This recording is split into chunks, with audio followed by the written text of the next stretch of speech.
Hello friends, how are you all? कैसे हैं सभी? तो चलिए आज की एडिटोरियल को डिस्कस कर लेते हैं जी। आज का जो एडिटोरियल है, आज की जो तारीख है फ्रेंड्स, वो सितंबर 1 है। आज नए महीने की शुरुआत है डियर। ठीक है जी। आज आप लोगों को मेरे टेलीग्राम ग्रुप पे जो पिछले महीने के वर्ड्स ऑफ द मंथ और words of the phrase of the month सभी के सभी प्रोवाइड हो जाएंगे, जिससे आप लोग एक महीने में जो भी फ्रेजेस आ चुकी हैं या जो भी वर्ड्स हमारे लिए इंपॉर्टेंट हो चुके हैं वो सभी एक बार में रिवाइज कर पाओगे जी। ठीक है जी। तो आज के सेशन में हम लोग सीखने वाले हैं आज के एडिटोरियल से वोकैबुलरी, जो भी हम लोग कर पाएंगे उस वोकैबुलरी के बेस पे क्विज होगा। क्विज थोड़ा सा आज अलग बेस का होगा डियर। थोड़ी सी आपकी एनालिटिकल लैंग्वेज प्रोफिशिएंसी चेक की जाएगी डियर। और डेली एडिटोरियल एनालिसिस करेंगे हम लोग। ग्रामर के कुछ कंसेप्ट रहेंगे फ्रेंड उसके बेस पे, और मल्टीपल चॉइस क्वेश्चन उसी एडिटोरियल के बेस पे रहेंगे जी। जितने भी हम लोग ये सेशन लगा रहे हैं डियर, जो भी आगे आने वाले एग्जाम, चाहे वो एसएससी का हो, चाहे बैंकिंग का हो, चाहे सीडीएस एनडीए या यूपीएससी का हो, सबके लिए बेनिफिशियल रहेगा। अगर आप लोगों को लग रहा है कि यस मैं कुछ हेल्प कर पा रहा हूँ आप लोगों को, तो प्लीज चैनल को सब्सक्राइब, लाइक, कमेंट और शेयर जरूर कर देना चाहिए, ताकि आपके जो भाई बंधु हैं उनका भी इससे फायदा हो सके। ठीक है जी। तो चलिए डिस्कशन स्टार्ट करते हैं फ्रेंड्स। आज के एडिटोरियल की जो वोकैबुलरी है, पहले वो कर लेते हैं जी। The first word we have is submit. Word we have is submit एक नाउन के तरीके से काम करता है फ्रेंड्स ये वाला। सबमिट का मतलब होता है एक मीटिंग होना कहीं पे, ठीक, कनक्लेव होना या इकट्ठे होना, एक गैदरिंग को भी बोल पाएंगे सबमिट होगा डियर। तो मीटिंग को रेफर करने के लिए, कॉन्फ्रेंस को, कनक्लेव को, जनरली इंटरनेशनल मीटिंग्स को या कॉन्फ्रेंस को रेफर करने के लिए वर्ड यूज करते हैं जी सबमिट जी। ठीक है जी। Word we have is pursue. आप कहते हैं कौन सी क्लास को परस्यू कर रहे हो, ठीक है। मैं कहता हूँ ग्रेजुएशन सेकंड ईयर परस्यूइंग हूँ। तो परस्यू का मतलब होता है उस चीज का पार्ट होना जी। एंगेज इन, कंडक्ट या टेक पार्ट इन एक्टिविटी, तो परस्यू होता है डियर। एक वर्ड होता है परयूज। एक जैसा वर्ड होता है डियर वो, परयूज। परयूज का मतलब होता है किसी भी चीज को एग्जामिन करना जी। क्या करना friends? Examine with detail. With detail किसी भी चीज को एग्जामिन करना विद डिटेल्स, वो होता है परयूज करना जी। तो परस्यू और परयूज में थोड़ा सा डिफरेंस है, वो समझ लेना आप लोग। डेलिब्रेशन वर्ड क्या है जी? डेलिब्रेशन वर्ड होता है डेलिब्रेट। दोनों वर्ड करेंगे डियर हम लोग, डेलिब्रेट।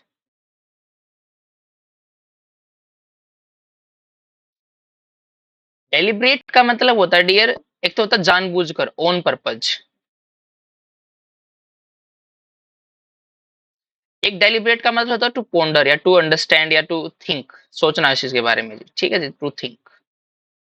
तो समझ लेना डेलिब्रेट के दो मीनिंग होते हैं, एक जानबूझकर मीनिंग होता है डियर और एक सोचना होता है जी। यहाँ पे डेलिब्रेशन का मतलब सोचने वाला है जी। कंसिडरेशन करना, थॉट थिंकिंग करना, केयरफुल डिस्कशन करना या कंटेम्पलेशन करना जी। कंटेम्पलेशन एक अच्छा वर्ड है, ध्यान रखना। कंटेम्पलेट का मतलब होता है दिमाग को खोजना। ठीक है जी, दिमाग में कुछ चीजें चलते रहना, उनके बारे में सोचते रहना, वो होता है कंटेम्पलेट करना जी। ठीक है जी।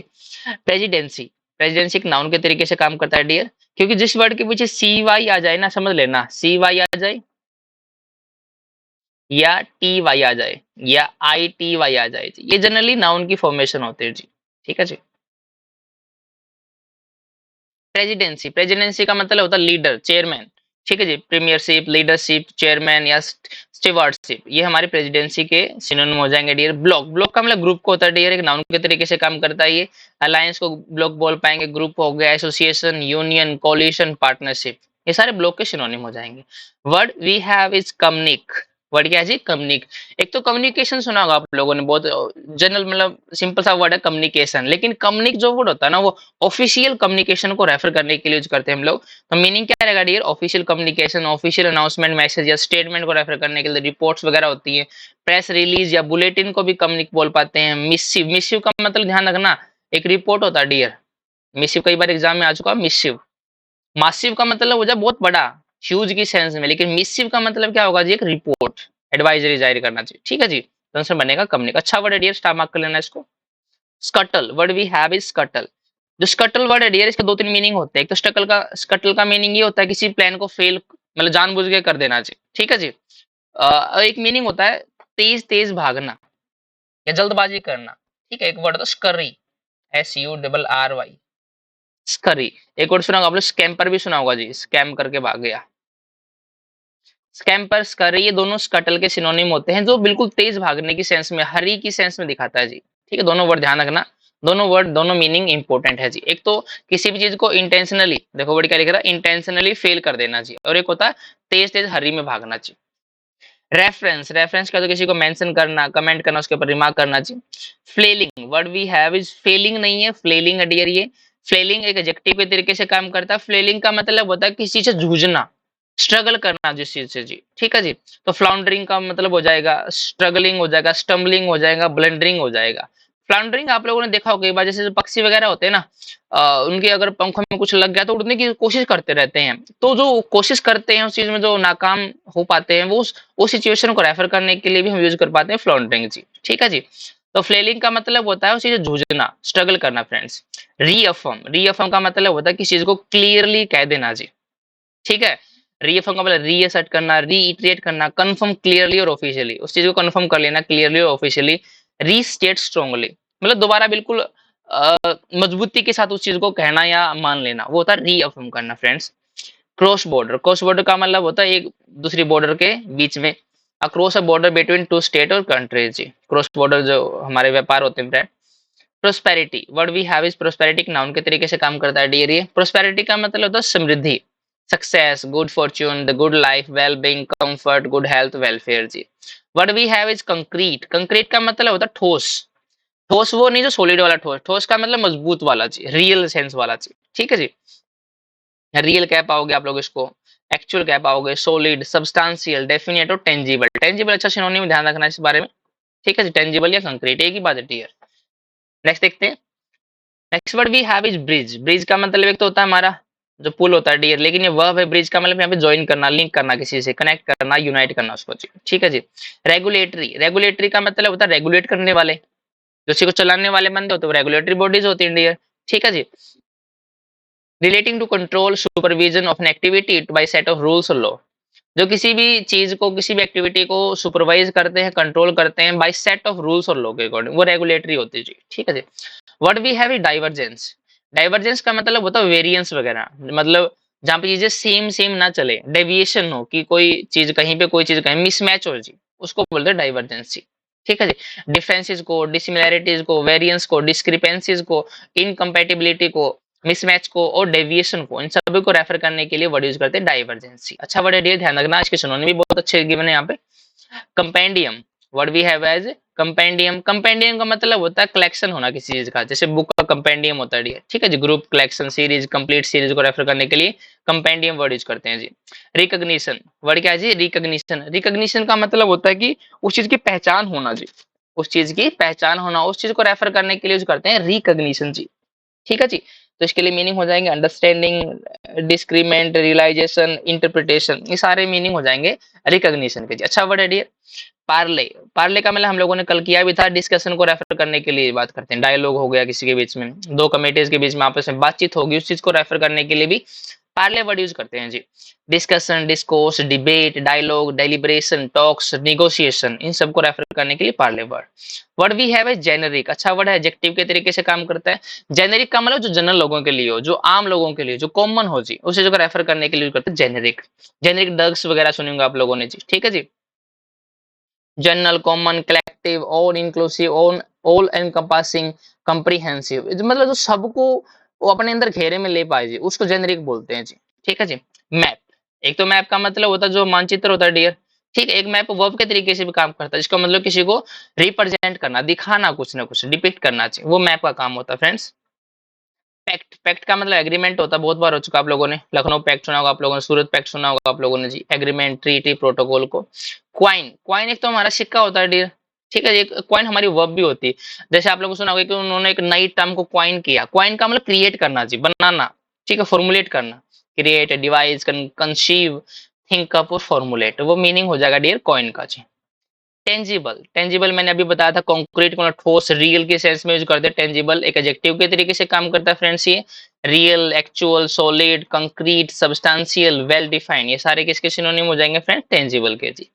इंफॉर्मेशन असिमेट्री, देखो यहाँ पे सिमेट्री नहीं है, एसिमेट्री है, तो अगर किसी की इंफॉर्मेशन आपस में मिसमैच हो जाती है या इम्बैलेंस होता है उसके अंदर, तो वो उसको, उस सिचुएशन को रेफर करने के लिए यूज करते हैं इंफॉर्मेशन असिमेट्रिक, नाउन के तरीके से काम करता है फ्रेंड्स ये। एन इम्बैलेंस, देखना रखना यहाँ पे वर्ड क्या लिखा है, इम्बैलेंस लिखा है। An imbalance between the two negotiating parties in their knowledge of relevant factors and details. अपने फैक्टर्स और अपने डिटेल्स के बीच में मतभेद या इम्बैलेंस हो जाना, उसको यूज करते हैं information asymmetry. What we have is hinder. Hinder बहुत बार आ चुका वर्ड। हिंडर का मतलब होता है किसी चीज में बाधा पैदा करना जी, ठीक है जी, रुकावट पैदा करना। Hold back, hamper, impede, inhibit, obstruct, thwart, block. अच्छे वर्ड सारे के सारे जी, ठीक है जी। ऑब्स्ट्रक्ट हो गया, इम्पीड हो गया, हेम्पर हो गया और हिंडर अपने आप में अच्छा वर्ड है जी, ठीक है जी। यस, इसको स्टार मार्क कर लेना आप लोग जी। आगे देखते हैं। रेजोनेट वर्ड क्या है जी? रेजोनेट। आप लोगों ने वर्ड सुना होगा रेजोनेंस। रेजोनेट का मतलब रिपीट करना जिस चीज को।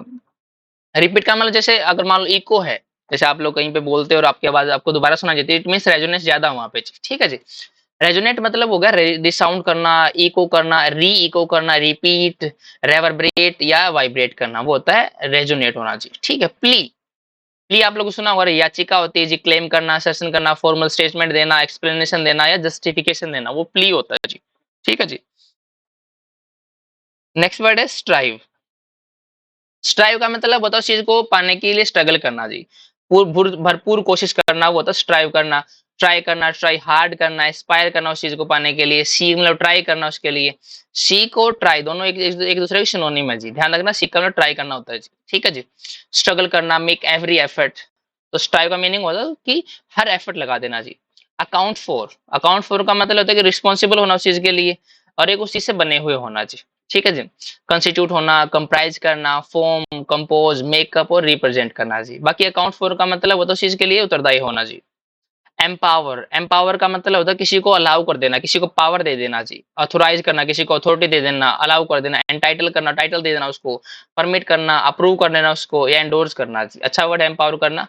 बोल्स्टर, बोल्स्टर का मतलब होता है इकट्ठा करना जी। जनरली ये स्ट्रेंथ या सपोर्ट इकट्ठा करने के लिए वर्ड यूज करते हैं, बोल्स्टर स्ट्रेंथ या बोल्स्टर सपोर्ट, ठीक है जी। कई बार ये क्लोज टेस्ट में भी आ चुका है कि जैसे मान लो अगर फिलर आ गया, उसके आगे सपोर्ट लिखा है जी, तो ध्यान रखना कि वहां पे जो वर्ड आएगा ना, ये इकट्ठा करने वाला आएगा और वहां पे जनरली ये वर्ड आता है जी, बोल्स्टर जी, ठीक है जी।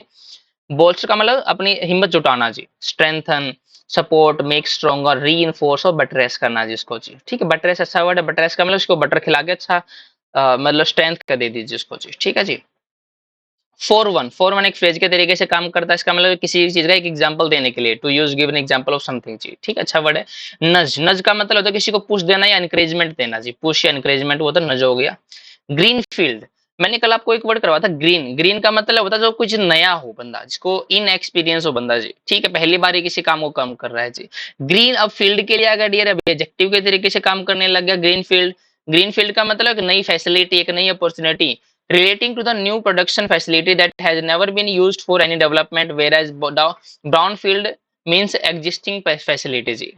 तो दो है, ब्राउन फील्ड होता है, एक ग्रीन फील्ड होता है। ब्राउन फील्ड का मतलब होता है जो फैसिलिटी हम यूज कर रहे हैं जी, ठीक है जी। जैसे अब एआई आने लग गया जी, एआई हमारे लिए क्या है, एक ग्रीन फील्ड है। लेकिन 5G क्या है, वो हमारे लिए एग्जिस्टिंग है, ब्राउन फील्ड हो जाएगा जी, ठीक है। जो जो फैसिलिटी एग्जिस्टिंग है, जिसको यूज कर रहे हैं, वो ब्राउन फील्ड है। और जो अभी तक यूज नहीं किया गया आज तक, वो हमारे लिए ग्रीन फील्ड होगी जी, ठीक है जी। विंडो, विंडो का मतलब एक तो खिड़की होता है, एक विंडो का मतलब किसी के लिए अपॉर्चुनिटी होता है जी, ठीक है, चांस ओपनिंग वगैरह। आउटले, आउटले का मतलब एक्सपेंडिचर होता है जी। एक लेआउट सुना होगा आप लोगों ने, लेआउट, लेआउट का मतलब होता है बिछा देना उस चीज को, एडजस्ट करना उस चीज को जी, ठीक, वो लेआउट कर देना होता है। आउटले का मतलब expenditure, expenses, spending, आउटगोइंग्स, money spent वगैरह होती है जी, ठीक है जी। रेड कारपेट सुना होगा आप लोगों ने। रेड कारपेट का मतलब एक स्पेशल वेलकम देते हैं, किसी को ट्रीटमेंट देते हैं जी, रेड कारपेट पे चल के आई वो या रेड कारपेट पे चला वो, ठीक है जी। तो एक वेलकम की सेंस में होता है जी। फ्रेज है लास्ट वाला, get off the ground.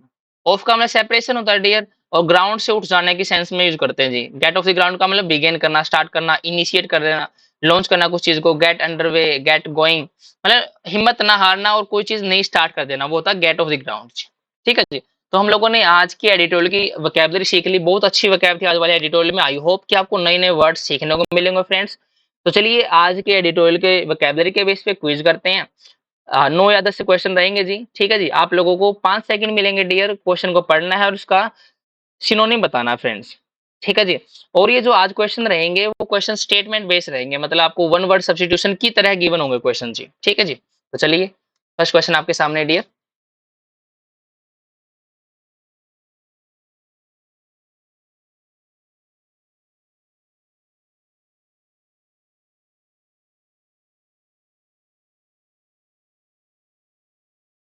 First question है what does term summit refer to the in the context of international relation. अब समिट का मीनिंग बताना हम लोगों को इंटरनेशनल रिलेशन के कॉन्टेक्स्ट में जी, ठीक है जी।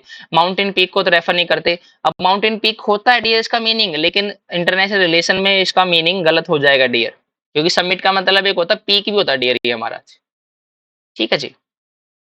Highest point in the country नहीं, ये भी नहीं होगा dear. Meeting of heads and state and governments, ये आंसर हम क्या बनेगा हमारा, एक मीटिंग को रेफर करने के लिए यूज करते हैं समिट का जी। इंटरनेशनल कॉन्फ्लिक्ट नहीं होगा डियर, ये हमारा आंसर, ठीक है जी। तो आज वाला जो क्विज रहेगा डियर थोड़ा सा आप लोग ट्रिकी हो सकता है, क्योंकि माउंट समिट का मतलब पीक भी होता है, लेकिन हमें कॉन्टेक्स्ट में या पैसेज के कॉन्टेक्स्ट के बेस पे हमें मीनिंग बताने पड़ेंगे आज के क्विज में जी, ठीक है जी। सेकंड क्वेश्चन है जी, पढ़ना जरा एक बार। Which term is used to describe a situation where an activity intentionally made to fail? हम लोगों ने एक वर्ड किया था जिसमें हम लोग जानबूझकर अपनी प्लान को या एक्टिविटी को फेल कर देते हैं जी। उसके लिए वर्ड क्या किया था हम लोगों ने, परसुएड तो नहीं किया जी, ठीक है, परस्यू भी नहीं किया, स्कटल वर्ड किया था उसके लिए। स्कटल का मतलब होता है अपने इंटेंशनली किसी प्लान को फेल कर देना फ्रेंड्स। डेलिब्रेशन नहीं होगा, डेलिब्रेशन का मतलब सोच विचार करना होता है जी, आंसर बनेगा स्कटल जी, ठीक है जी। नेक्स्ट क्वेश्चन देखिए। What does the term geopolitical means. देखो पहली बात तो जियोग्राफी आ गई इसके अंदर, और दूसरी क्या आ गई, पॉलिटी भी आ गई। इसमें जियोग्राफी और पॉलिटी दोनों से रिलेटेड हो चीज, वो हमारी जियोपॉलिटिकल बनेगी फ्रेंड्स, ठीक है जी। The study of plant, study को तो रेफर ही नहीं करना हम लोग, ये कॉन्टेक्स्ट के बेस पे बताना हम लोगों को। जियोग्राफिकल स्टडी ऑफ वेदर नहीं, वेदर ये तो जियोग्राफी जियोग्राफी के लिए आएगा, पॉलिटिकल नहीं आया वर्ड। ग्लोबल इकोनॉमिक्स आ गया, अ, ये तो ग्लोबल मतलब हो गया, इसमें जियोग्राफी नहीं आया डियर। ग्लोबल का मतलब तो ये इंटरनेशनल हो गया, ये ग्लोबल जियो वाला नहीं वर्ड जी, ठीक है। दोनों वर्ड आने चाहिए, जियोग्राफी भी और पॉलिटिकल भी, आंसर ये भी नहीं बनेगा dear. Relating to geographical factor in the world politics, yes geographical factor को रेफर करना वर्ल्ड की पॉलिटिक्स में होता है जियो पॉलिटिकल, ठीक है जी, अच्छा वर्ड है। नेक्स्ट क्वेश्चन देखिए। विच टर्म मीन्स स्टेटमेंट और announcement issued by official sources. मतलब पहली बात तो एक अनाउंसमेंट एक स्टेटमेंट को रेफर करना, वो स्टेटमेंट जो किसके द्वारा इशू की जाती है, ऑफिशियल सोर्सेज के द्वारा जी। कंफ्यूजन नहीं होगी, आंसर सभी को पता है, कम्युनिक बनेगा जी, ठीक। कॉम्पैक्ट हमारा क्या होता है, मतलब ब्रीफ किया हुआ, वो होता है कॉम्पैक्ट, ब्रीफ। कंपेंडियम क्या होता है, कलेक्शन होता है जी, ठीक। आंसर बनेगा बी, कम्युनिक, अच्छा वर्ड है ये। नेक्स्ट क्वेश्चन देखते हैं, मिटिगेट। वर्ड क्या है जी, मिटिगेट। मिटिगेट हम लोग बहुत बार सीख चुके हैं। मिटिगेट का मतलब होता है कम करना किसी चीज को, इंटेंसिफाई करना नहीं होगा, एग्रावेट करना नहीं होगा, इग्नोर करना नहीं होगा, आंसर क्या है, लेस करना चाहिए, ठीक है। ऐसा सिंपल वर्ड था डियर वाला तो। नेक्स्ट क्वेश्चन है, what is term used to describe the global production and trade system where different stages of production are located across different countries. हमें बताना है, एक टर्म यूज किया गया पैसेज में या हम लोगों ने सीखा भी है, the global production and trade system, जहां पे different stages of production are located across different countries, जहां पे अलग अलग कंट्रीज में अलग अलग जगह पे कुछ प्रोडक्शन हो रहा है और उसको एक ट्रेड के अंदर लाया गया जिस चीज को, उसको क्या बोलेंगे, इंटरनेशनल कॉमर्स। नहीं भैया, ये तो इंटरनेशनल कॉमर्स का मतलब हो गया इंटरनेशनली व्यापार किया जा रहा है जी, लोकल तो होगा नहीं डियर। ट्रांस ट्रांसनेशनल कॉन्ग्लोमरेट्स नहीं होगा, नहीं कॉन्ग्लोमरेट्स का मतलब एक दूसरे से मिले जुले हुए। ग्लोबल वैल्यू चेन को रेफर करने के लिए यूज करते हैं जी। ग्लोबल वैल्यू चेन का मतलब हो गया, जैसे हमारे यहाँ पे कुछ बन रहा है, कहीं ऑस्ट्रेलिया में बन रहा है, कहीं यूएसए में बन रहा है, तो आपस में क्या है, हम बेच रहे हैं खरीद रहे हैं जी, तो वो होता है ग्लोबल वैल्यू चेन जी, ठीक है जी। नेक्स्ट क्वेश्चन देखिए। Which term refer to the lack of equality और infirmity especially in term of information जी। पहली बात तो लैक ऑफ इक्वलिटी होता है, इक्वल चीजें नहीं होंगी तो सिमेट्री नहीं होगी, इक्वल नहीं होगी, बैलेंस नहीं होगा, आंसर ये बनेगा जी हमारा, क्या बनेगा डियर, सिमेट्री जी, asymmetry sorry. Next question, what is the meaning of nudge in the context of the passage. Nudge का मीनिंग बताना हम लोगों को, क्या बनेगा जी, ठीक है जी। अब पैसेज के अकॉर्डिंग जो नज था वो पुश मीनिंग तो था डियर वहां पे, लेकिन यहाँ पे धकेलने की सेंस में डियर है, लेकिन धकेलना नहीं, हमें क्या करना डियर, उसको एनकरेज करना है जी। क्या करना डियर, एनकरेज करना फ्रेंड्स। नज का मतलब एनकरेजमेंट, ठीक है जी, पुश करना उसको, कहते हैं ना किसी की लिमिट को पुश करो उसको, वो होता है नज करना चाहिए। नाइन्थ वाला red tape. What does the term red tape mean.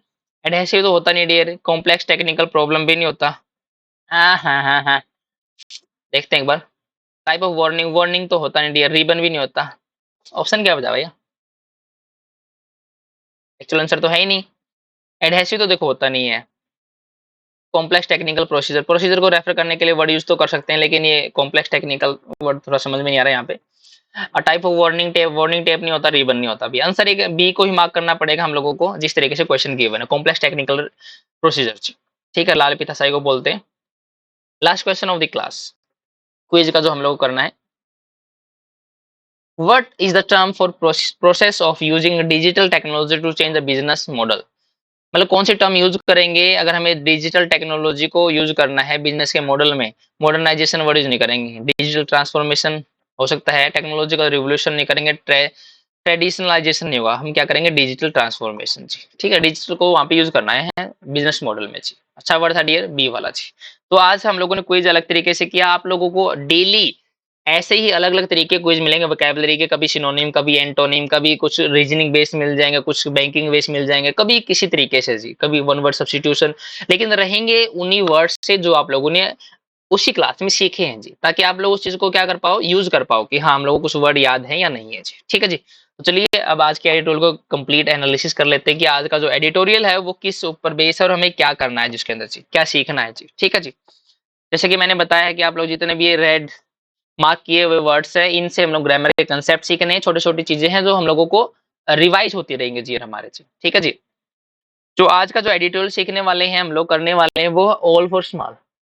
All for small मतलब सब कुछ छोटे के लिए है जी। ऑल फॉर स्मॉल का मतलब सब कुछ छोटे के लिए, छोटी चीजों के लिए है। मीनिंग क्या है? On focus on small enterprises, सारा का सारा फोकस किसके ऊपर? स्मॉल इंटरप्राइज, छोटे मोटे कारखानों के ऊपर है जी। ठीक है जी। India's push for small businesses at G20 trade summit must be pursued.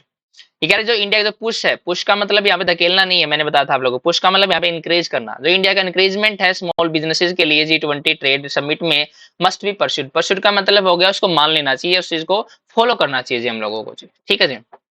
वो इस समिट का हिस्सा होना चाहिए, कहने का मतलब ये है। पढ़ना स्टार्ट करते हैं friends. Trade and investment minister of G20 Nations representing 80% of the world economies output. ये कह रहा है कि ट्रेड एंड इन्वेस्टमेंट मिनिस्टर, जो G20 नेशंस के जो ट्रेड और इन्वेस्टमेंट मिनिस्टर हैं, जो 80% of the world economic output का क्या करते हैं? रिप्रेजेंट करते हैं जी। कहने का मतलब G20 नेशन में ऐसे लोग हैं जो जितनी भी आउटपुट पूरे वर्ल्ड में होते हैं उसका 80% ही G20 नेशन से आता है फ्रेंड्स। ठीक है। 3 quarters of trade flows and 3/5 of the population, मतलब 3 क्वार्टर का मतलब 1/3, सॉरी 3/4 ऑफ ट्रेड फ्लो, जितना भी पूरे वर्ल्ड में ट्रेड का फ्लो होता है यहाँ से वहां चीजें जाती है, उसका 3 क्वार्टर मतलब 3/4, 3/4 भाग, और 3/5 ऑफ द पॉपुलेशन। और इस G20 नेशन में कितनी पॉपुलेशन है? पूरे वर्ल्ड की 3/5 है जी। ठीक है। इन लोगों ने क्या किया? कंक्लूड किया है, कंक्लूजन निकालने, ये फाइनल रिजल्ट निकालना है कि उनकी डेलिब्रेशन जो वो सोच रहे थे अंडर इंडियाज प्रेसिडेंसी, जो इंडिया की प्रेसिडेंसी के अंदर, उनकी अथॉरिटी के अंदर, ऑफ द ब्लॉक, ब्लॉक का मतलब G20 के लास्ट वीक जी, इन्होंने इस बात को मान लिया कि यस हम लोगों को कुछ ना कुछ करना पड़ेगा और हमें स्मॉल इंटरप्राइजेस को क्या करना पड़ेगा डियर, उनको सब कुछ उनके लिए पुश, उनको एनकरेज करना पड़ेगा फ्रेंड्स। ठीक है जी। उन्होंने कंक्लूड कर लिया अपनी डेलिब्रेशन को जी। डेलिब्रेशन का मतलब उन्होंने जो कुछ सोच रहे थे फ्रेंड्स वो। अब यहाँ पे सीखना है कि देखो हम लोगों ने, एक सेकेंड, यस, हम लोगों ने यहाँ पे 3 quarters of the trade flow और 3/5 ऑफ द पॉपुलेशन लिखा जी। मैं एक्चुअली आप लोगों को यहाँ पे सिखाना चाहता हूँ जी, ये जो हम लोग यूज करते हैं ना, फ्रैक्शन वर्ड यूज करते हैं जी, 3 क्वार्टर या 3/5, इसका फंडा समझाना चाहता हूँ आप लोगों को जी। यस, सफेद ले लेते हैं हम लोग पेन। ठीक है जी। अब समझना है, जैसे मैंने लिखा 3/5,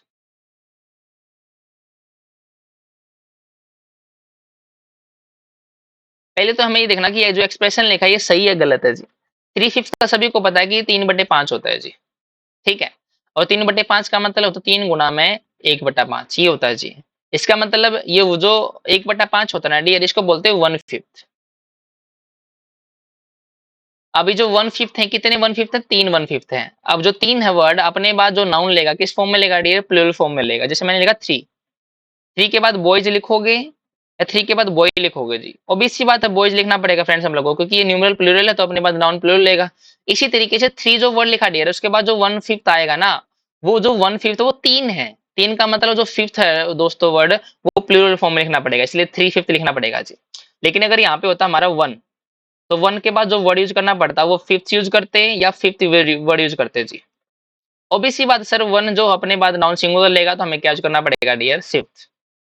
तो फ्रैक्शन वाला फंडा समझ लेना डियर, जैसे मैंने लिखा 2/4,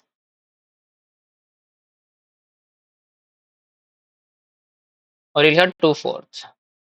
अब 2/4 का मीनिंग आपको बताना जी, क्या बनेगा डियर? सॉरी, यू लगा लो। टू फोर्थ बनेगा, टू फोर्थ बनेगा, ऑब्वियस सी बात सर, टू जो वर्ड लिखा अपने बाद नाउन प्लूरल लेगा तो टू फोर्थ लिखना पड़ेगा, टू फोर्थ गलत हो जाएगा। लेकिन अगर मान लो ऐसे लिखता हूं, मैंने लिखा वन थर्ड्स, मैंने क्या लिखा वन थर्ड्स। अब हमें पता है सर कि वन के बाद जो वन अपना न्यूमरल है अपने बाद नाउन सिंगुलर फॉर्म में लेगा, वन के बाद सिंगुलर फॉर्म आती है, इसका मतलब थर्ड्स गलत हो जाएगा, हमें क्या यूज करना पड़ेगा डियर, वहां पे थर्ड्स यूज करना पड़ेगा, वन थर्ड। ठीक है जी। तो ये तो होता है फंडा हमारा फ्रैक्शन वाला जी। ये बात क्लियर हो गया आप लोगों को? अब क्या समझना आप लोगों को?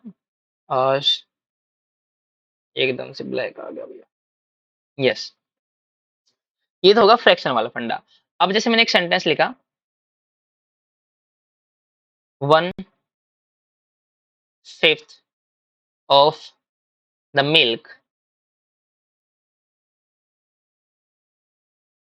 हैज या have been used. First sentence हमारे पास है। सेकंड मैंने लिखा dear, two fifths of the boys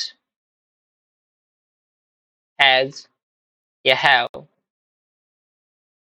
pass the exam. अब हम लोगों ने दो सेंटेंस लिखे फ्रेंड्स। अब हमें पता है कि जो वन फिफ्थ है और टू फिफ्थ हैं ये दोनों के दोनों फ्रैक्शन होते हैं जी। क्या होता है डियर हमारे, ये दोनों के दोनों फ्रैक्शंस होते हैं। अब फ्रैक्शन का मतलब इनका अपना खुद का वजूद नहीं है, हमें बस ये देखना पड़ेगा कि जो आगे जो फ्रैक्शन है ये किसका फ्रैक्शन गिवन है, उसके बेस पे वर्ब यूज करनी पड़ेगी, क्योंकि यहाँ पे हैज या हैव दो वर्ब है, यहाँ पे हैज या हैव दो वर्ब है जी। तो ये जो फ्रैक्शन है ये डिसाइड नहीं करेगी वर्ब सिंगुलर आएगी प्लूरल आएगी, बल्कि ये फ्रैक्शन जिस चीज का है वो वर्ड वहां पे डिटरमाइनिंग होगा कि यहाँ पे वर्ड सिंगुलर आना चाहिए प्लूरल आना चाहिए। चलो यहाँ पे वन टू फिफ्थ लिखा ना, आप लोग कोई सोचो कि सर यहाँ पे टू फिफ्थ लिखा इसलिए आएगा, यहाँ पे वन फिफ्थ लिख लेते हैं एक सेकेंड, टाइम लगेगा, वन फिफ्थ लिख लो डियर यहाँ पे। ठीक है जी, वन फिफ्थ यहाँ पे भी, ठीक है, तो कंफ्यूजन नहीं होगा आप लोगों को। अब हमें पता है सर यहाँ पे वन फिफ्थ लिखा है और यहाँ पे वन फिफ्थ लिखा है, अगर कायदे से दोनों अगर वन फिफ्थ सब्जेक्ट होते हैं हमारे तो दोनों जगह सेम वर्ब आती है, लेकिन दोनों जगह सेम वर्ब नहीं आएगी। ये जो वन फिफ्थ हिस्सा है फ्रैक्शन है किसका, मिल्क का है जी, और ये वन फिफ्थ किसका, बॉयज का जी। तो मैंने आपको लास्ट क्लास में बताया था जो मिल्क है वो अनकाउंटेबल नाउन होता है और बॉयज हमारा क्या काउंटेबल नाउन है। इसका मतलब आगे आने वाली वर्ब जो है वो फ्रैक्शन पे डिपेंड नहीं करेगी, वो डिपेंड करेगी कि वो किसका फ्रैक्शन है डियर। अगर ये जो नाउन यूज हुआ यहाँ पे, अगर ये नाउन सिंगुलर है तो वर्ब आएगी सिंगुलर जी। क्या आएगी जी, सिंगुलर, क्योंकि फ्रैक्शन भी सिंगुलर होगा डियर। जब अपना जिसका हिस्सा है जिसका पार्ट है अगर वो सिंगुलर है तो वो उसका फ्रैक्शन भी क्या मानना पड़ेगा, सिंगुलर मानना पड़ेगा, तो है जाएगी। लेकिन अगर जिसका वो फ्रैक्शन है अगर वो नाउन प्लूरल है तो वर्ब क्या आएगी डियर, प्लूरल। सिंपल सा केस होता है, कोई रट्टा मारने की जरूरत नहीं है आप लोगों को। फंडा ये कि फ्रैक्शन अपना वजूद नहीं होते, फ्रैक्शन जिस नाउन का है उस नाउन के बेस पे हमें वर्ब यूज करनी पड़ेगी फ्रेंड्स। ठीक है जी, तो ये आपको छोटी सी भी चीज समझानी थी। अब फ्रैक्शन में बहुत सारे फ्रैक्शन होते हैं जी, थ्री क्वार्टर्स होगा, फोर क्वार्टर होगा, परसेंटेज होगा, कुछ भी चीज, बस डिपेंड करेगा कि किसका वो फ्रैक्शन है, ध्यान रखना बस आप लोग। ये छोटे से दो सेंटेंसेज बहुत कुछ बता दिया आप लोगों को। आई होप कि आपको चीजें समझ में आई होंगी।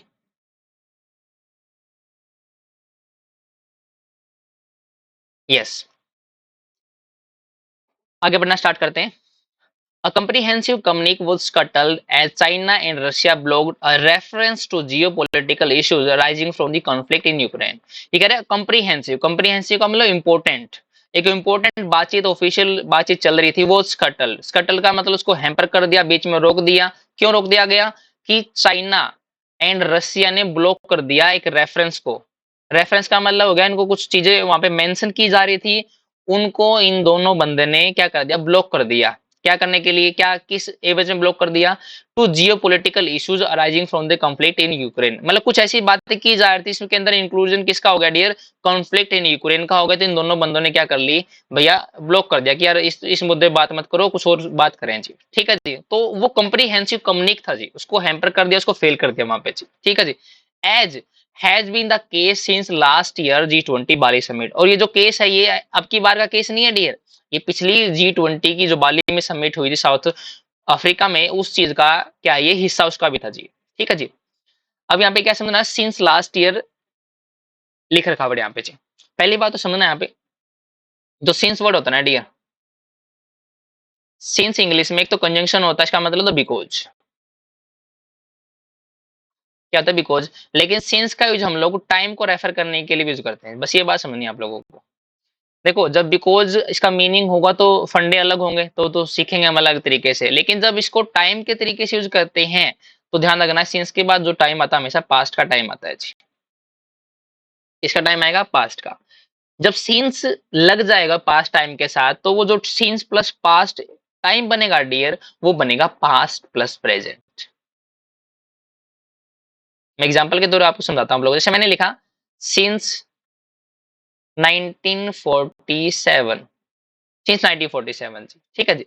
अब हमें पता है कि जो 1947 है वो कब का टाइम है, पास्ट का, और सिंस यहाँ पे इसका मतलब प्रीपोजिशन है टाइम के लिए आगे डियर, तो 1947 जरूर पास्ट का है, लेकिन सिंस प्लस 1947 मिलने से इसका मतलब 1947 से लेकर अब तक, तो पास्ट से लेकर प्रेजेंट तक बात आ जाती है जी।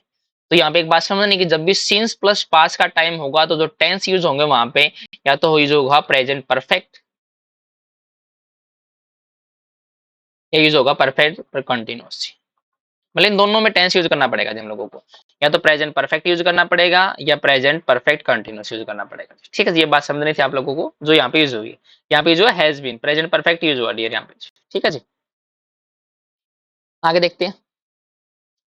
यस, ये फिर भी क्या हुआ, amid flailing prospect of global trade investment in near term. Flailing का मतलब हो गया जो स्ट्रगल कर रहे हैं, जो प्रोस्पेक्ट जो जो पॉसिबिलिटी स्ट्रगल कर रही है कुछ होने की, किसके लिए, ग्लोबल ट्रेड के लिए, इन्वेस्टमेंट के लिए in the near term.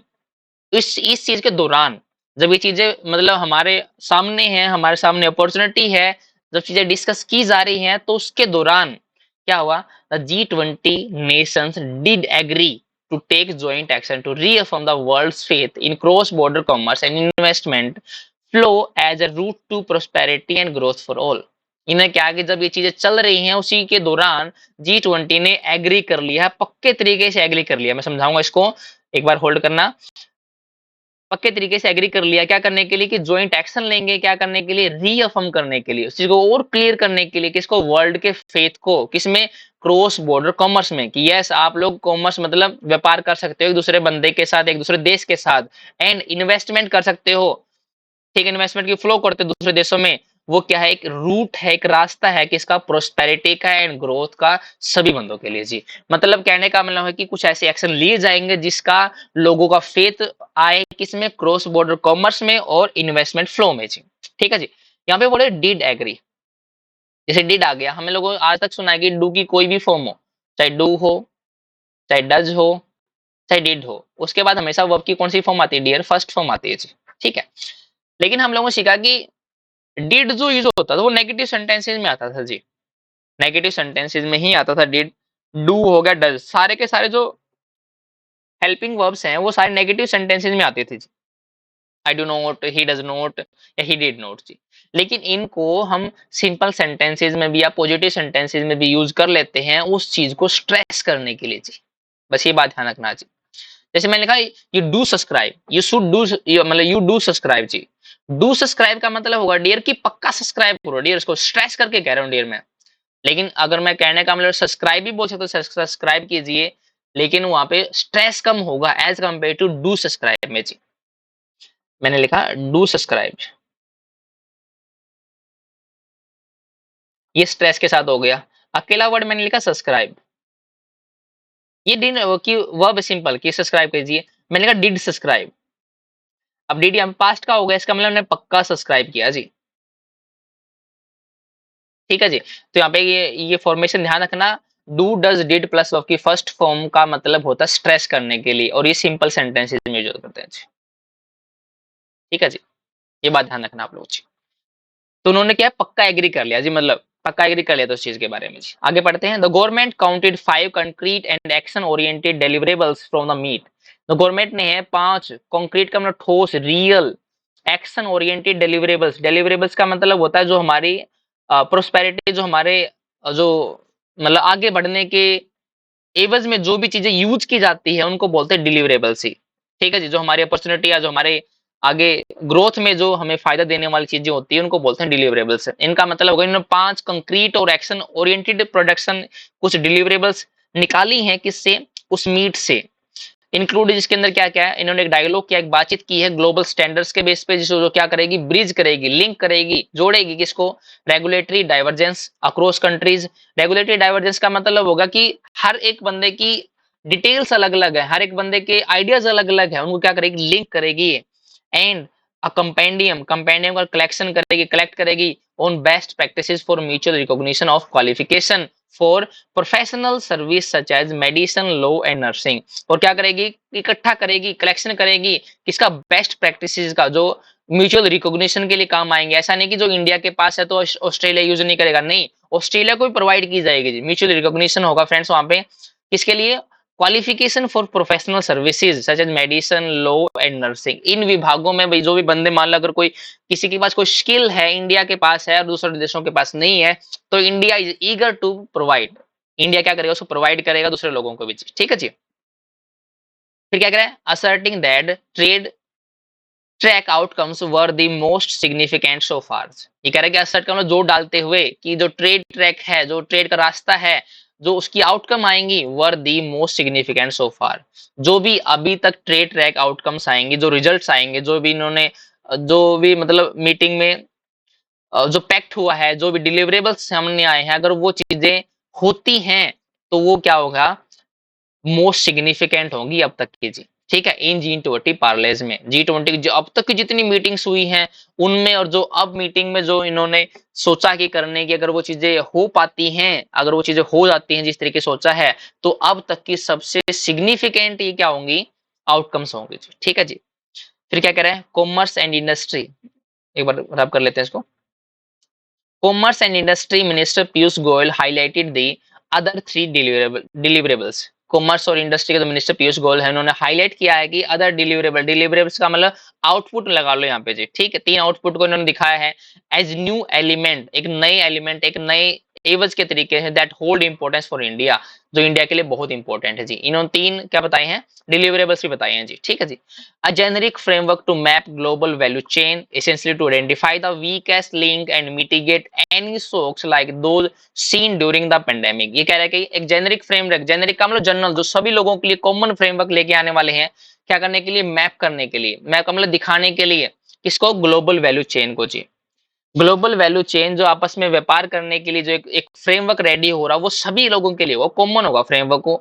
Essentially to identify, क्या करने के लिए जरूरी है, वो आइडेंटिफाई करने के लिए किसको, वीकेस्ट लिंक को, जो भी हम लोग, कई लोगों, कई देशों के बीच वीकेस्ट लिंक है, और मिटिगेट करेगा ये फ्रेमवर्क किसमें, एनी सोक्स, कोई डर, कोई किसी का डर है किसी को कि अगर मान लो वहां पे इन्वेस्टमेंट कर दे तो क्या पता फायदा ना होगा, तो उन सभी सोक्स को क्या कर देगा, मिटिगेट कर देगा। जैसे कौन से सोक्स, लाइक दोज, वो सोक्स जो देखे गए थे during the pandemic, is a good idea that may prove tricky to execute.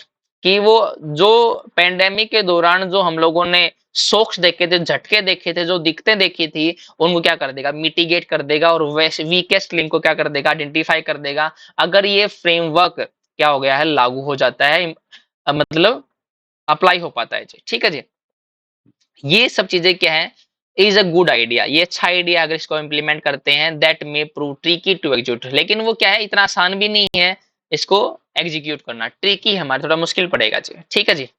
अब यहाँ पे हम लोगों ने क्या, मे प्रूव ट्रिकी, ये हम लोगों ने कल वर्ड एक सीखा था आप लोगों ने, कि लिंकिंग वर्ब जितनी भी होती है डियर, लिंकिंग वर्ब जितनी भी होती हैं, लिंकिंग वर्ब के बाद हमेशा एडजेक्टिव आता है जी। अब यहाँ पे जो प्रूव है ना, प्रूव का मतलब प्रूव होना है फ्रेंड्स, यहाँ पे ध्यान रखना, प्रूव होना होगा, इसका मतलब इसके बाद ऑब्जेक्ट तो आएगा नहीं, तो क्या चीज प्रूव होगी, वही चीज प्रूव होगी, ट्रिकी प्रूव होगी डी, इसका मतलब इसके बाद एडजेक्टिव यूज करना पड़ेगा, ये समझानी थोड़ी आप लोगों को। ठीक है, तो लिंकिंग वर्ब के बाद हमेशा क्या आएगा डियर, एडजेक्टिव, ये बात ध्यान रखना आप लोगों को। ठीक है जी, आगे देखते हैं। आगे क्या कह रहे हैं, digitalization of trade documents to ease flow of goods and services welcome. कि जो ट्रेड के डॉक्यूमेंट्स हैं, या सॉरी एक से, yes, digitalization of trade documents. Actually में जो मतलब आज तक जो ट्रेड होता रहा था वो डॉक्यूमेंट्स के तरीके से होता रहा था, लेकिन जो अब उसमें अगर डिजिटलाइजेशन यूज करेंगे, क्या करने के लिए, फ्लो को ईज करने के लिए, इजी बनाने के लिए, गुड एंड सर्विस को, वो वेलकम है, उसकी सराहना की जाएगी जी। बट द प्रिंसिपल्स आइडेंटिफाइड, जो सिद्धांत आइडेंटिफाई किए हैं, जो उसमें अंदर लॉज आइडेंटिफाई किए गए in the pact pertain to paper work, जो रिलेटेड टू पेपर वर्क है, ऑन ट्रांजेक्शन एंड ट्रांजैक्शन मतलब पैसे के लेन-देन के ऊपर such as transport, insurance, storage, not necessarily to government feeling for cross border trade, कि वो जो डिजिटलाइजेशन होगा वो क्रॉस बॉर्डर ट्रेड में नहीं होगा, पहले किसी और चीज़ में लाया जाएगा जिसको, ठीक है जी? फिर धीरे-धीरे हम लोग क्या क्रॉस बॉर्डर ट्रेड में भी उसको ले आएँगे जी। वो नेसेसरीली नहीं है गवर्नमेंट की फीलिंग्स के लिए जो क्रॉस बॉर्डर ट्रेड के लिए होंगे जी, ठीक है जी? मतलब जो ट्रांजैक्शन होंगे, जो पेपर वर्क होगा वो होता रहेगा, लेकिन पहले किसी और डिपार्टमेंट में किसी छोटे लेवल पे क्या किया जाएगा, इसको इम्प्लीमेंट किया जाएगा जी, ठीक है जी? क्योंकि भैया होता क्या है, जैसे मान लो अब एक कंट्री है, ये दूसरी कंट्री हो गई डियर, अगर मान लो ये इससे ट्रेड कर रही है और वो कंट्री से ट्रेड कर रही है, तो इसका मतलब होगा डिजिटलाइजेशन अगर हो गया तो इसका डाटा इस कंट्री के पास चला जाएगा और इस कंट्री का डाटा इस कंट्री के पास चला जाएगा। तो इसका मतलब ये इतना आसान नहीं है, पहले छोटे लेवल पे करेंगे हम लोग जी, उसके बाद फिर हम लोग कंट्रीज के बीच में कर लेंगे जी। फिर क्या कह रहे हैं, what has been coined as the Jaipur call for action to enhance micro small medium enterprises MSMEs access to information में yield quicker and more tangible result. यहाँ पे कह रहा है कि जो कुछ भी कॉइन की गई है, जो कुछ भी बनाई गई है, क्या Jaipur call for action to enhance micro small medium enterprise, ये नाम लिया है, कॉइन क्या एक टर्म को कॉइन किया गया है कि जयपुर कॉल, जयपुर का क्या है जरूरत है इसकी एक्शंस की क्या करने के लिए, एमएसएमईज को मतलब एनहेंस करने की, ठीक है। ये जो एक्सेस है टू इन्फॉर्मेशन में यील्ड, ये क्या है, यील्ड का मतलब प्रोड्यूस करेगी quicker and more tangible result. जो कुछ भी अब यहाँ पे सिखाने वाला ये चीज थी डियर, यहाँ पे हम लोगों ने मे यील्ड यूज किया डियर, मे यील्ड एक वर्ब के तरीके से आ गया, अब हैज बीन भी हमारे वर्ब के तरीके से आ गया। अब मुझे बताओ दो वर्ब हैं तो सब्जेक्ट भी दो ही होने चाहिए हमारे पास, सब्जेक्ट भी दो ही होने चाहिए, लेकिन सब्जेक्ट तो हमारे पास एक भी नहीं है। एक्चुअली जो वट यूज किया डियर हम लोगों ने, ये वट का मतलब वट एवर है यहाँ पे जी। अगर आप लोगों ने रिलेटिव प्रोनाउन अच्छे तरीके से पढ़ा होगा तो उसमें पता लगा होगा कि जो वट होता है वट एवर को रिप्लेस कर सकता है जी, और वट एवर का मतलब होता है एनीथिंग दैट, एनीथिंग दैट, ये समझाने थे जी। ये दैट जो रिलेटिव प्रोनाउन है, रिलेट करने के लिए वर्ड यूज कर पाएंगे, ये एनीथिंग ही तो हैज बीन का सब्जेक्ट है और एनीथिंग ही मे यील्ड का सब्जेक्ट है जी, इसलिए हम लोग को रिलेटिव प्रोनाउन यूज करना पड़ेगा जी यहाँ पे, ठीक है जी। तो वर्ड को ध्यान रखना, जो वर्ड होता है वो वटएवर की क्या होती है शॉर्ट फॉर्म होती है फ्रेंड, और वटएवर का मतलब क्या होता है एनीथिंग दैट, उसमें एनीथिंग हमारा क्या होता है एंटीसीडेंट होता है जो सब्जेक्ट का काम करता है, और दैट हमारा रिलेटिव प्रोनाउन होता है डियर वहां पे, ठीक है जी। Yes, the international trade centre WTO and UNCTDA CTAD sorry which operate the global trade help desk. ये कह रहा है कि जो इंटरनेशनल ट्रेड सेंटर होते हैं जो WTO और UNCTAD जो ये ऑर्गेनाइजेशंस हैं, ये ऑपरेट करती हैं ग्लोबल ट्रेड हेल्प डेस्क को, हैव बीन अर्ज, इनसे क्या गया अर्ज किया गया, रिक्वेस्ट की गई कि जो ये काम करें किसे G20 मेंबर्स के साथ कि उनके डेटा को अपग्रेड कर पाएं, ठीक है, किसके लिए बिजनेस के लिए, और ब्रिज का काम लिंक कर पाएं किसको, इन्फॉर्मेशन असिमेट्री, जो इन्फॉर्मेशन अलग अलग हो चुकी है लोगों की उनको क्या कर पाए लिंक कर पाए जी। इसलिए इन दो ऑर्गेनाइजेशन से क्या की गई रिक्वेस्ट की गई है, वो इन्फॉर्मेशन एसिमेट्री जो ऑफन हिंडर्स, जो बाधा पैदा करती है स्मॉल प्लेयर्स के लिए, छोटे प्लेयर्स के लिए, छोटे एंटरप्राइज के लिए जी, ठीक है, इनसे रिक्वेस्ट की कि यस आप हमारी मदद कीजिए, और जो एमएसएमई या स्मॉल प्लेयर्स उनकी इंफॉर्मेशन एसिमेट्री को लिंक करने की कोशिश कीजिए जी, ठीक है जी। दिस रेजोनेट्स, ये जो रेजोनेट्स का मतलब रिपीट करेगी, ये दिखाएगी कि this resonates with prime minister Narendra Modi plea, मतलब कहने का मतलब ये जो रेजोनेट्स है ये मिलती है किसके साथ, उसकी नरेंद्र मोदी जी की याचिका के साथ, कि बंदा ये भी यही चाहता है और लोगों ने भी यही कहा है जी, ठीक है, कि जो G20 के मिनिस्टर्स हैं इनको स्ट्राइव करना चाहिए, क्या करने के लिए, उनको इच्छुक रहना चाहिए कि हेल्प करें किसकी, एमएसएमईज की, विच अकाउंट, जो मतलब अकाउंट का मतलब हो गया जो उत्तरदायित्व है, उत्तरदायी है किसके लिए, 60 to 70% of the employment and 50% of the global GDP। जितनी भी कंट्रीज हैं उनमें अगर पूरे वर्ल्ड लेवल पे एमएसएमईज को देखेंगे तो ये 60 to 70% तो एम्प्लॉयमेंट जनरेशन का काम करती है, और 50% क्या ग्लोबल की GDP का पार्ट है फ्रेंड्स।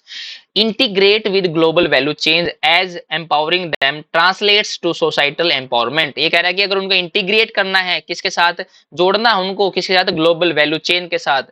एमएसएमईज का मतलब ये नहीं कि वो लोकल उसी कंट्री में काम करेगी, अब इनको किसके साथ, अब इनको किनके साथ जोड़ना डियर, ग्लोबल वैल्यू चेन के साथ जोड़ना डियर, क्योंकि अगर उनको एम्पावर करेंगे हम लोग तो इसका मतलब ये कन्वर्ट कर देगा सोसाइटल एम्पावरमेंट में। अगर छोटे छोटे प्लेयर्स भी अगर वो करने लगे, ग्लोबल वैल्यू चेन का हिस्सा हो गए, तो ये उनको एम्पावर कर देगा, और इसका मतलब ये कन्वर्जन हो जाएगा किसका, सोसाइटल एम्पावरमेंट का। सोसाइटी इंप्रूव करेंगी, ग्रोथ करेगी इंडिया जी, ठीक है जी। यहाँ पे कह रहा है कि इंडिया ऑन इट्स पार्ट, अपने पार्ट पे, अपने एवज पे, मस्ट आल्सो कंसीडर, इसको कंसीडर कर लेना चाहिए उन स्टेप्स को जो बोल्स्टर करेंगे कैपेसिटी को, जो बढ़ाएंगे कैपेसिटी को किसकी, स्मॉल इंटरप्राइज की। कहने का मतलब हो गया कि इंडिया को अपने पार्ट पे भी सोच लेना चाहिए कि जो स्मॉल इंटरप्राइजेज हैं ये अपनी कैपेसिटी क्या करें, बढ़ा दें। इसके बढ़ाने के लिए कुछ स्टेप लेने पड़ेंगे इंडिया को जी, ठीक है जी। 4-1 एग्जाम्पल के तौर पे एक ले रहे हैं, इट्स नज, इसकी जो इंकरेजमेंट है इंडिया की, किसके लिए, ग्रीन फील्ड इन्वेस्टमेंट के लिए। ग्रीन फील्ड का मतलब होगा जो आज तक इन्वेस्टमेंट नहीं हुई है, थ्रू किसके through, productivity linked incentive across sectors. Productively क्या, सॉरी, प्रोडक्टिविटी लिंक्ड इंसेंटिव का मतलब हो गया कि वो इंसेंटिव, वो काम जिसमें हमारी क्या है, प्रोडक्टिविटी सामने आए। ऐसा नहीं कि मतलब आपने किसी को पैसे दे दिए और वो बंदा पैसे लेके भाग गया, नहीं, प्रोडक्टिविटी आए उसके अंदर जी, ठीक है, अक्रॉस सेक्टर, अलग अलग सेक्टर्स में। कैन बी ट्विक्ड, ट्विक्ड का मतलब होगा इसको हम लोग अपने तरीके से एडजस्ट कर सकते हैं इस चीज को, इसको, इस इंसेंटिव को, इस इन्वेस्टमेंट को क्या करने के लिए, क्रिएट करने के लिए अ सेपरेट विंडो, एक अलग अपॉर्चुनिटी, किसके लिए, fresh outlays by MSMEs. Fresh outlays का मतलब होगा ये फ्रेश खर्चा कर पाएंगी, एक्सपेंडिचर कर पाएंगी एमएसएमईज, वो expenditure that can not qualify for incentive based on larger investment. वो जो एमएसएमईज के ऊपर जो खर्चा होगा, डियर कहने का मतलब सिंपल सा है, मान लो अगर सरकार ने किसी के ऊपर पैसा लगाया और पैसा लगाने पे जो एमएसएमईज थी वो उतना प्रोडक्ट या प्रोडक्टिविटी नहीं दे पाए, तो वो बातें बंद हो जाती है जी। लेकिन जो बड़ी-बड़ी कंपनीज होती हैं, जो लार्ज इन्वेस्टमेंट होती हैं डियर, वो क्या होता है, उस कंपनी काम को बंद नहीं करते, वो उस काम को चलते रहना देना चाहते हैं, मतलब वो चलाते रहते हैं उस काम को जी। तो ये कह रहा है कि जो इनको एक सेपरेट विंडो बनाई जाएगी स्मॉल प्लेयर्स के लिए, कि वो फ्रेश आउटलेज, फ्रेश एक्सपेंडिचर को यूज कर पाएंगे। अगर वो उसके लिए क्वालिफाई भी नहीं कर पाते हैं लार्जर इन्वेस्टमेंट के बेस पे जी, मतलब उनको पैसा दिया जाएगा कि वो यस, आप इंसेंटिव बेस टेंशन मत लीजिए, आप बस काम कीजिए जी, ठीक है जी। Moreover, bureaucratic red tape may have turned into a red carpet for some larger investment. Moreover का मतलब इस चीज में अगर एडिशन में बात करते हुए इस चीज में कुछ और चीज जोड़े हम लोग, तो ब्यूरोक्रेटिक रेड टेप जो है, ब्यूरोक्रेटिक का मतलब जो हमारे बड़े बड़े जो लार्ज कंपनीज हैं, उनको जो लाल फीताशाही, उनको जो प्रोटोकॉल्स हैं, may have turn into a red carpet, वो उनके लिए रेड कारपेट बन जाती है जी। क्या है, वो रेड कारपेट बन जाती है फॉर लार्ज इन्वेस्टमेंट। क्यों? क्योंकि जैसे मान लो, अगर मान लो कोई भी चीज पूरे इंडिया में लॉन्च होती है, लॉन्च होने पे वो हर एक इंटरप्राइज के पास जाएगी डियर, ठीक है। अब उनमें होता है क्या कि वो इंसेंटिव या कुछ ना कुछ उसमें इन्वेस्टमेंट की डिमांड करती है, तो लगभग सभी के सभी इंटरप्राइज उसमें क्या कर देते हैं, इन्वेस्ट कर देते हैं। लेकिन उसको सस्टेन करने के लिए, प्रोडक्टिविटी लाने के लिए भैया उसमें और इन्वेस्टमेंट की जरूरत होती है। इसके इस दौरान बहुत सारी इंटरप्राइजेज क्या हो जाती है, बंद हो जाती है फिर वो, और छोटी छोटी जो बड़ी इंटरप्राइज है वो बच जाती हैं, और वो जो उनके लिए ब्यूरोक्रेटिक रेड टेप है, वो रेड टेप बन जाती है उनके लिए जी। कहने का मतलब वो फायदा उठाने वाली वही कंपनी बन जाती है। लेकिन बट फॉर स्मॉलर फर्म्स अब की बार क्या होगा, getting a project of the ground is not easy yet. होता क्या है, जैसे मान लो अगर वो हार गई, उनके पास पैसा नहीं इन्वेस्टमेंट करने के लिए, तो वो उस ग्राउंड में, जिस ग्राउंड में वो गिर गई है, हार गई है, उससे दोबारा उठ नहीं पाती। और अगर उनको उठाना है तो वो एक इजी टास्क नहीं है जी, ठीक है जी। तो टोटली हमारा जो पैसेज है फ्रेंड्स, अगर एक लाइन में बताऊं आप लोगों को जी, कि जो G20 की मीटिंग हो रही है डियर, उसके अंदर इंडिया को जो प्ली या याचिका डाली थी कि यस हमें एमएसएमईज को क्या करना पड़ेगा, प्रमोट करना पड़ेगा, और वही किसका आइडिया था डियर, G20 के जो और मिनिस्टर थे उनका भी वही आइडिया था। अगर इन जितने भी G20 के जो मेंबर हैं जिस तरीके से सोच रहे हैं, अगर वो चीज इम्प्लीमेंट हो जाती है, तो आज तक की जितनी भी G20 की मीटिंग्स होती है उनमें सबसे मोस्ट सिग्निफिकेंट कौन सी होगी, ये वाली होगी जी, ठीक है जी। तो टोटली पैसेज का सार ये था कि यस हमें एमएसएमईज को क्या करना पड़ेगा, एनहेंस करना पड़ेगा, उनको ग्रोथ के लिए इंप्रूव करना पड़ेगा फ्रेंड्स, ठीक है जी। तो चलिए आज के एडिटोरियल के बेस पे अब क्वेश्चन कर लेते हैं, जो हमारे एमसीक्यूज बनेंगे। आपको करने के लिए 10 सेकंड के आसपास मिलेगा डियर, तो आपको क्वेश्चन पढ़ना और उसको क्वेश्चन का आंसर करना पड़ेगा फ्रेंड्स, ठीक है जी। जैसे आपको क्वेश्चन आज वोकैबुलरी बेस में अलग मिले थे, वैसे ही आज क्वेश्चन आप लोगों को कंप्रीहेंशन के बेस पे अलग मिलेंगे। कोई एनालिटिकल रीजनिंग बेस पे रहेगा, कोई इन्फ्रेंस बेस पे क्वेश्चन रहेंगे, इसमें सब टाइप के क्वेश्चन गिवन होंगे जी, ठीक है जी। तो फर्स्ट क्वेश्चन आपके सामने है, यस, तो पढ़िए और क्वेश्चन दीजिए, आंसर दीजिए।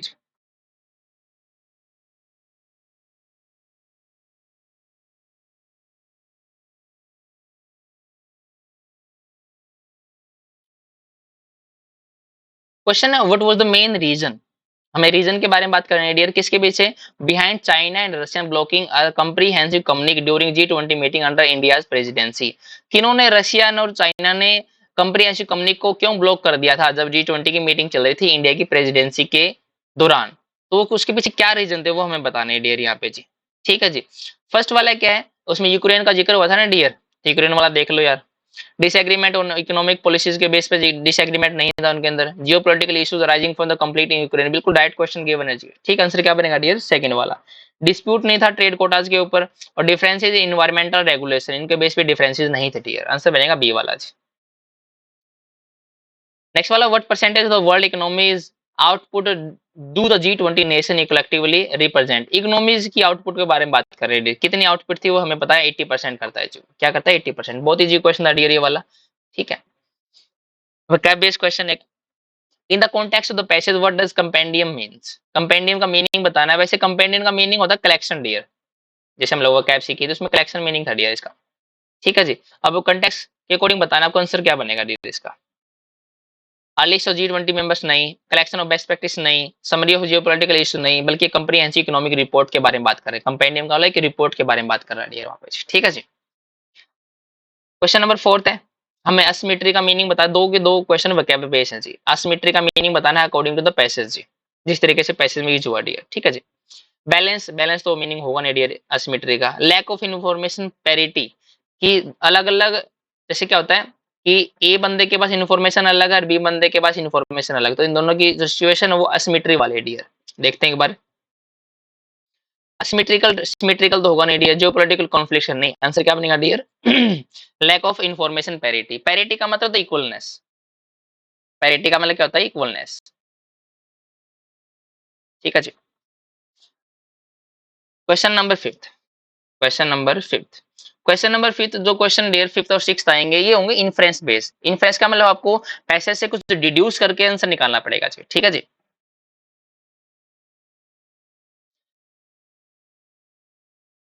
why did commerce and industry minister Piyush Goyal highlight the importance of trade outcomes from G20 parlays। ये कह रहा है कि why did, क्यों, हमें रीजन देना, why का रिप्लाई मतलब रीजन देना पड़ेगा कि जो पीयूष गोयल ने हाईलाइट किया इंपोर्टेंस ऑफ ट्रेड आउटकम्स, कि क्यों किया उसने, इन्फ्लुएंस करना पड़ेगा हम पैसेज से जी। ये डायरेक्ट क्वेश्चन गिवन नहीं है पैसेज में, आपको डिड्यूस करना पड़ेगा जी। They focus on geopolitical conflicts, they focus on geopolitical conflict नहीं, एक्चुअली में दे का मतलब यहाँ पे पहली बात समझ लें, दे का मतलब यहाँ पे पता क्या है, G20 के मेंबर्स के बारे में बात की है। ठीक है जी, तो दे फोकस ऑन जियोपॉलिटिकल कॉन्फ्लिक्ट, कि जितने भी पार्लेज हुई हैं वो सारे के सारे जियोपॉलिटिकल कॉन्फ्लिक्ट के ऊपर बेस्ड थी, नहीं इसलिए नहीं किया उसने, मतलब हाईलाइट इसलिए नहीं किया पीयूष गोयल ने।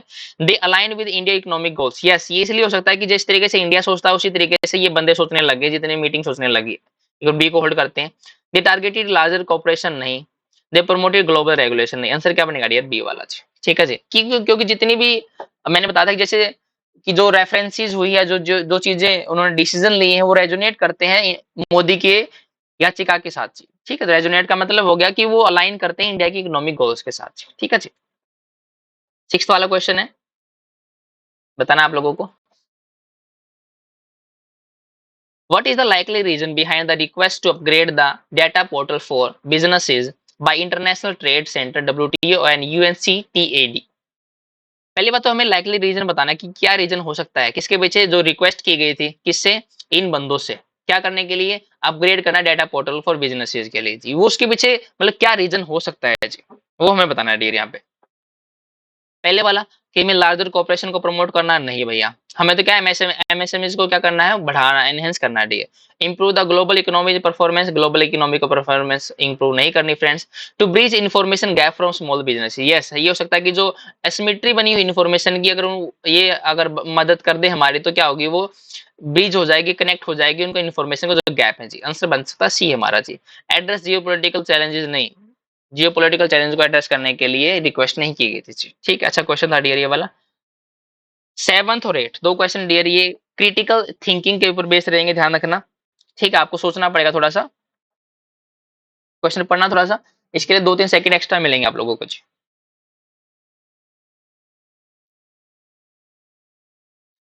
How might the Jaipur call for action to enhance MSME's access to information impact the global economy and trade dynamics। पहली बात तो हाउ का मतलब हमें क्या बताना है, एक तरीका बताना है, मेथड बताना है जी वो। ठीक है जी, how might the Jaipur call for action to enhance MSMEs access to information. ये जयपुर जो कॉल एक टर्म आई थी जी, कि कैसे ये टर्म इंपैक्ट करती है global economic and trade dynamics को जी। ठीक है जी, ये बताना हम लोग कैसे करेंगे जी वो।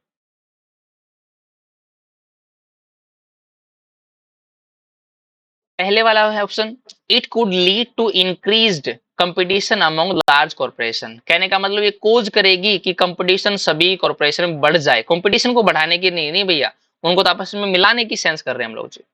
It might result in reduced economic growth, नहीं इकोनॉमिक ग्रोथ को रिड्यूस भी नहीं करना डियर हम लोगों को।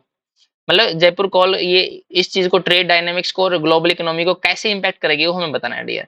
इट कुड एम्पावर, ये एम्पावर करेगी स्मॉल बिजनेसेस को और कंट्रीब्यूट करेगी इकोनॉमिक ग्रोथ में। यस, ये हो सकता है कि स्मॉल बिजनेसेस बिजनेसेस के लिए हम लोगों ने इस चीज को क्या किया था, कॉइन किया था, और उसके बाद ये क्या है, इकोनॉमिक ग्रोथ हमारी क्या हो सकती है फ्रेंड्स, इंप्रूव हो सकती है इससे जी। डी वाला है, इट माई एक्सरबेट। एक्सरबेट का मतलब होता है किसी चीज को बद से बदतर बना देना जी, आंसर बनेगा नहीं, ये नहीं आंसर बनेगा। आंसर क्या बनेगा डियर, सी वाला। अच्छा क्वेश्चन था डियर, ऑप्शन आपको अच्छे तरीके से पढ़ने पड़ेंगे, उनके अंदर जो वर्ड्स यूज हुए हैं ना, उनके बेस पे आप क्या कर पाओगे, एलिमिनेट कर पाओगे जी। ठीक है जी। तो जब कभी आप लोग चाहे बैंकिंग का चाहे ऐसे कोई क्वेश्चन कर रहे हो और जो ऑप्शन आपके पास है, अगर आपको उसका डायरेक्ट आंसर नहीं पता, तो elimination method he the best है इससे। ठीक है जी, एलिमिनेशन मेथड आपको यूज करना वहां पे जी।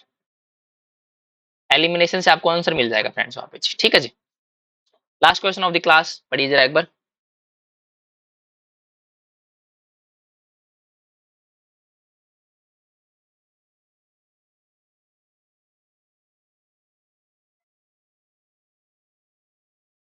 बेस्ड ऑन द पैसेज, पहली बात तो ये पैसेज के ऊपर बेस्ड है। Why might a generic framework to map global value chains be challenging to implement effectively। ये कह रहा है कि क्यों ऐसा है कि जो जेनरिक फ्रेमवर्क, जो कॉमन फ्रेमवर्क है कि ग्लोबल वैल्यू चेन को दिखाने के लिए, वो चैलेंजिंग है कि वो इसको इंप्लीमेंट इफेक्टिवली नहीं कर पाएंगे। क्यों ऐसा चैलेंजिंग हो जी, हमें आंसर बताने। पहला ऑप्शन है, the G20 members lack interest in mapping. पहली बात तो इंटरेस्ट उनका है, लैक नहीं है इंटरेस्ट में। Geopolitical conflict might hinder collaboration for mapping. ये हो सकता है कि जियोपॉलिटिकल जो कॉन्फ्लिक्ट्स हैं एक दूसरे के अंदर, वो बाधा पैदा कर सकते हैं कोलैबोरेशन फॉर मैपिंग के लिए, कि वो एक दूसरे के साथ कोलैबोरेट कर पाए जी। इसको होल्ड करते एक बार। Small businesses are not impacted by global value chain. नहीं, क्यों स्मॉल बिजनेसेस अगर इम्पैक्ट क्यों नहीं होंगे डियर, अगर ये अच्छे नहीं चलेंगे तो ग्लोबल वैल्यू चेन अच्छी नहीं चलेगी डियर। तो इम्पैक्ट होगा, ना कि ना इम्पैक्ट होगा जी। Larger corporation oppose mapping their value change, कि लार्जर जो कॉर्पोरेशन है वो नहीं चाहते कि वैल्यू मतलब मैपिंग वैल्यू चेंज हो जी। नहीं, ये अपोज नहीं कर रहे, आंसर ये भी नहीं बनेगा, आंसर बनेगा डियर बी वाला जी। ठीक है जी, क्या बनेगा डियर, बी वाला जी। तो आज के एडिटोरियल के बेस पे जो भी हमारे एमसीक्यूज बन सकते थे डेली, मैंने आपको करवाई दी। अब डेली आप लोगों को धीरे धीरे अलग अलग टाइप के क्वेश्चन मिलेंगे जी, क्रिटिकल थिंकिंग के ऊपर बेस, स्टेटमेंट के ऊपर बेस मिलने लग जाएंगे जी। ठीक है, ताकि आप लोगों की जो एक एनालिटिकल रीजनिंग है, जो आपकी अंडरस्टैंडिंग है, उसमें क्या करेगा, मतलब इंप्रूवमेंट आए जी। ठीक है जी। अगर आप लोगों ने शुरुआत से आप लोग मेरी वीडियोस देखते आ रहे हो, तो मैंने जो 6-7 वीडियोस बनाई है डियर, उनमें आपका बेस बनाया है कि कैसे हम लोग धीरे धीरे करेंगे चीजों को जी। ठीक है। जैसे आप लोगों, अगर आप लोगों ने सारे की सारी वीडियोस देखी हैं, तो आप लोग पक्का इन 7-8 दिनों में पक्का इंप्रूव कर पाओगे कि यस, हमें कैसे क्वेश्चन करने हैं और हमें कैसे उस चीज को एलिमिनेट करना है फ्रेंड्स। ठीक है जी। फिर भी अगर आप लोगों को कोई भी सजेशन है कि यस सर, इसमें थोड़ा सा ये चीज इंक्लूड कर दीजिए, अगर ये चीज इंक्लूड होगी तो हम लोग, हमारा बहुत फायदा होगा जी। तो ये उस चीज को कंसीडर किया जाएगा। और प्लीज आप लोगों को वीडियोज अच्छी लग रही हैं, आपको कुछ फायदा हो रहा है, तो do subscribe, like and share. ठीक है जी। तो आज की इस वीडियो में हमें यही डिस्कस करना था, बाकी मिलते हैं नेक्स्ट वीडियो में। तब तक के लिए थैंक यू फ्रेंड्स।